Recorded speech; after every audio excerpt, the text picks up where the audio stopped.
طرقت باب الرجاء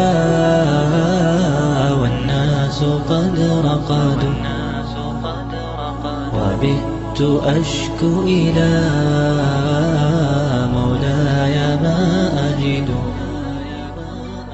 وقلت يا মানসুর ইবনে আম্মার বর্ণনা করেন, আমার একজন বন্ধু ছিল যে জীবনে অনেক গুনাহ করেছিল, নিজের উপর জুলুম করেছিল, নিজের উপর অবিচার করেছিল। অতঃপর সে আল্লাহ তাআলার কাছে তাওবা করে। তাওবা করার পর থেকে আমি তাকে দেখতাম সে অনেক ইবাদত করত, অনেক নামাজ পড়ত, অনেক রোজা রাখত, অনেক তাহাজ্জুদ পড়ত। হঠাৎ করে একদিন তাকে খুঁজে পাচ্ছিলাম না। আমি তার খোঁজে তার বাড়িতে গেলাম। আমি দরজায় গিয়ে আওয়াজ দিলাম, ভিতর থেকে তার মেয়ে বের হয়ে আসলো। আমাকে জিজ্ঞেস করলো, কাকে খুঁজছেন? তখন আমি বললাম, তোমার আব্বুকে যে বলো অমুক এসেছে। অতঃপর আমাকে ভিতরে আসতে বলা হলো। আমি ভিতরে প্রবেশ করলাম। আমি দেখলাম সে বাড়ির মাঝখানে শুয়ে আছে। তার চেহারা বিকৃত হয়ে গেছে, তার চোখগুলো বড় বড় হয়ে গেছে। তখন আমি তার এই অবস্থা দেখে বললাম, হে আমার ভাই, আমার ভয় হচ্ছে। হে আমার ভাই, তোমার এই অবস্থা দেখে আমার ভয় হচ্ছে। তুমি বেশি বেশি করে লা ইলাহা ইল্লাল্লাহ বলতে থাকো। এ কথা শুনে সে অনেক কষ্ট করে আমার দিকে তাকালো, অতঃপর বেহুশ হয়ে গেল। যখন তার হুঁশ ফিরে আসলো, আমি তাকে দ্বিতীয়বার আবারও বললাম, হে ভাই, বেশি বেশি করে লা ইলাহা ইল্লাল্লাহ বলতে থাকো। সে আবারও বেহুশ হয়ে গেল। যখন তার হুঁশ ফিরে আসলো, আমি তৃতীয়বার আবারও বললাম, হে ভাই, বেশি বেশি করে লা ইলাহা ইল্লাল্লাহ বলতে থাকো। সে চোখ খুলল, আমার দিকে কিছুক্ষণ তাকিয়ে রইল, চোখের পানি ছেড়ে দিয়ে বলল, হে ভাই মানসুর, আমার মাঝে আর এই কালেমার মাঝে প্রাচীর তৈরি করে দেয়া হয়েছে। আমি ইচ্ছা করলেও এই কালেমা পাঠ করতে পারছি না। তখন আমি বলে উঠলাম, লা হাওলা ওয়ালা কুওয়াতা ইল্লা বিল্লাহ। আমি তাকে বললাম, তুমি যে এত নামাজ পড়তে, এত ইবাদত করতে, এত আমল করতে, এত তাহাজ্জুদ পড়তে, এগুলোর কি হলো? তখন সে বলল, তুমি যে আমাকে ইবাদত করতে দেখতে, আমি এর কোনো কিছুই আল্লাহর জন্য করতাম না। আমি আমার সকল ইবাদত, আমি আমার সকল আমল, এগুলো মানুষদের দেখানোর জন্য করতাম। আর আমার তাওবা ছিল মিথ্যা তাওবা। আমি মানুষদের দেখানোর জন্য তাওবা করেছিলাম। আমি মূলত বাহ্যিকভাবে মানুষদের দেখানোর জন্য ইবাদত করতাম। কিন্তু আমি যখন একাকী থাকতাম, আমি আমার ঘরের দরজা বন্ধ করে দিয়ে মদ পান করতাম। আমি নির্জন মুহূর্তে বিভিন্ন ধরনের গুনায় লিপ্ত হতাম। আমার মনে আছে, একবার আমি খুব গুরুতর অসুস্থ হয়ে গিয়েছিলাম। আমার ধারণা হচ্ছিল আমি আর বাঁচব না। তখন আমি আমার পরিবারের লোকজনকে বললাম, আমাকে ধরে বাড়ির মাঝখানে নিয়ে আসো এবং আমার নিকট একটি কোরআন শরীফ নিয়ে আসো। অতঃপর তারা আমাকে ধরে বাড়ির মাঝখানে নিয়ে গেল এবং আমার নিকট কোরআন শরীফ নিয়ে আসলো। আমি কোরআনকে খুলে পড়তে লাগলাম এবং আসমানের দিকে তাকিয়ে বলতে লাগলাম, হে পরম দয়ালু আল্লাহ, হে পরম দয়ালু আল্লাহ, এই কোরআনের মাধ্যমে তুমি আমাকে সুস্থতা দান করো। আমি তোমার সাথে ওয়াদা করছি, আমি তোমার সাথে প্রতিজ্ঞাবদ্ধ হচ্ছি, আমি আর কোনোদিন গুনাহ করব না, আমি আর কোনোদিন গুনার দিকে পা বাড়াবো না। আল্লাহ তাআলা আমাকে সুস্থতা দান করলেন। যখন আমি সুস্থ হলাম, তখন আমি আগের মতোই আবারও গুনায় লিপ্ত হলাম। প্রতিনিয়ত গুনাহ করতে থাকলাম। আল্লাহর সাথে কৃত ওয়াদার কথা একেবারেই ভুলে গেলাম। এভাবে গুনাহ করতে করতে বেশ কিছুদিন অতিবাহিত হয়ে গেল। এভাবে আল্লাহর নাফরমানি করতে করতে বেশ কিছুদিন অতিবাহিত হয়ে গেল। অতঃপর আমি দ্বিতীয়বার আবারও অসুস্থ হয়ে পড়লাম। আমি কঠিন রোগে আক্রান্ত হলাম। আমার আবারও মনে হচ্ছিল যে আমি আর বাঁচব না, আমি আর পৃথিবীতে থাকতে পারবো না। তখন আমি আমার পরিবারকে আবারও বললাম, তোমরা আমাকে উঠানে নিয়ে চলো, আমার কাছে কোরআন নিয়ে আসো। আমি প্রথমবারের মতো দ্বিতীয়বার আবারও প্রার্থনা করলাম। আমি আবারও আকাশের দিকে দুহাত তুলে বললাম, হে আমার প্রতিপালক, হে আমার প্রতিপালক, হে পরওয়ারদিগার, এই কোরআনের মাধ্যমে তুমি আমাকে সুস্থতা দান করো। আল্লাহ তাআলা আমার ডাকে আবারও সাড়া দিলেন, আমাকে রোগ থেকে মুক্তি দিলেন। আমি আবারও অঙ্গীকার করলাম যে আমি আর কখনোই গুনাহ করব না, আমি আর কখনোই গুনার দিকে পা বাড়াবো না। কিন্তু দ্বিতীয়বারেও আমি আমার অঙ্গীকারের কথা আবারও ভুলে গেলাম। আমি আবারও গুনায় নিমজ্জিত হলাম। আমি আবারও গুনার সমুদ্রে হাবুডুবু খেতে লাগলাম। এভাবে বেশ কিছুদিন অতিবাহিত হয়ে গেল। এরপর আমি তৃতীয়বার আবারও অসুস্থ হয়ে পড়লাম, যা তুমি এখন দেখতে পাচ্ছ। অতঃপর আমি আমার স্ত্রীকে বললাম, আমাকে উঠানে নিয়ে চলো, আমার কাছে কোরআন নিয়ে আসো।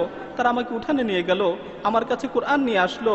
অতঃপর এবার যখন আমি তিলাওয়াত করার জন্য কোরআনকে খুললাম, আমি দেখতে পেলাম কোরআনের সমস্ত পৃষ্ঠাগুলো সাদা হয়ে গেছে। পুরো কোরআনের মাঝে একটি অক্ষরও আমার চোখে পড়ল না। আমি বুঝতে পারলাম আসমান ও জমিনের অধিপতি আল্লাহ সুবহানাহু ওয়া তাআলা আমার উপর রাগান্বিত হয়েছেন।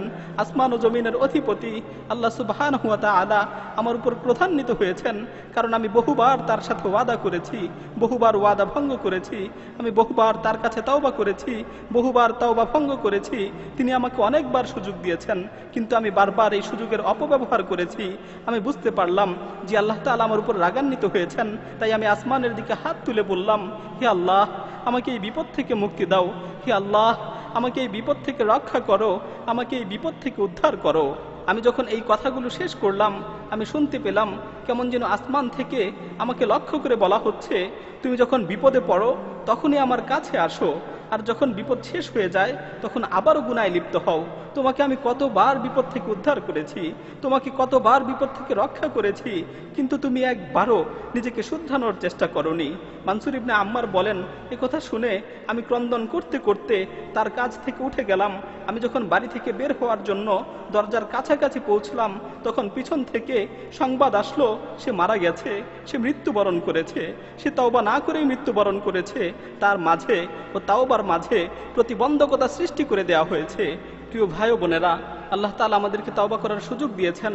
আল্লাহ তাআলা আমাদের ডাক দিয়ে বলছেন, ইয়া আইয়ুহাল্লাযীনা আমানু তুবু ইলাল্লাহি তাওবাতান নাসুহা আসা রাব্বুকুম আন ইউকাফিরা আনকুম সাইয়্যাতিকুম ওয়া ইউদখিলাকুম জান্নাতিন তাজরি মিন তাহতিহাল আনহার। হে ঈমানদারগণ, তোমরা একনিষ্ঠভাবে আল্লাহর নিকট তাওবা করো। হে ঈমানদারগণ, তোমরা একনিষ্ঠভাবে আল্লাহ তাআলার নিকট তাওবা করো। আল্লাহ তাআলা অবশ্যই তোমাদের গুনাহগুলোকে ক্ষমা করে দিবেন এবং তোমাদেরকে জান্নাতে প্রবেশ করাবেন, যার তলদেশ দিয়ে নহরসমূহ প্রবাহিত হয়। আল্লাহ তাআলা আমাদেরকে তাওবা করার সুযোগ দিয়েছেন, কিন্তু আমরা এই সুযোগকে অবমূল্যায়ন করছি। আল্লাহ তাআলা আমাদের তাওবা করার সুযোগ দিয়েছেন, কিন্তু আমরা এই সুযোগের অপব্যবহার করছি। এমন একটি সময় হবে যখন আমাদের মৃত্যু চলে আসবে, তখন আমরা তাওবা করতে চাবো, কিন্তু আমাদের তাওবা কবুল করা হবে না। আল্লাহ তাআলা বলছেন, ওয়ালাইসাতিত তাওবাতু লিল্লাযীনা ইয়ামালুনাস সাইয়্যাত হাত্তা ইযা হাদারা আহাদাহুমুল মাউত ক্বালা ইন্নী তুবতুল আন। আর এমন লোকদের জন্য কোনো ক্ষমা নেই যারা মন্দ কাজ করতেই থাকে, এমনকি যখন তাদের মাথার উপর মৃত্যু এসে উপস্থিত হয় তখন বলতে থাকে, আমি এখন তওবা করছি। প্রিয় ভাই, আর দেরি নয়, আসুন এখনই তওবা করি, সুযোগ থাকতে তওবা করি, সুস্থ অবস্থায় আল্লাহর দিকে প্রত্যাবর্তন করি। يا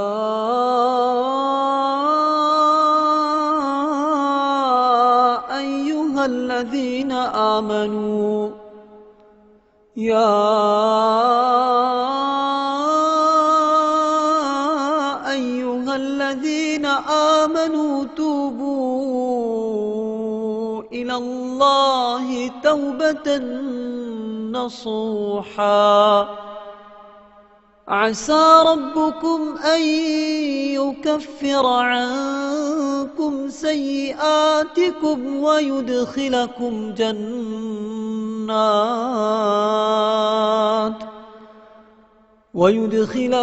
جنات تجري من تحتها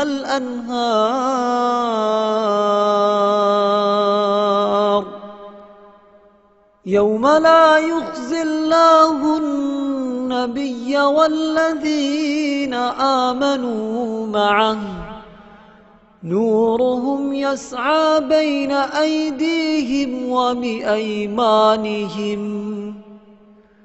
يقولون ربنا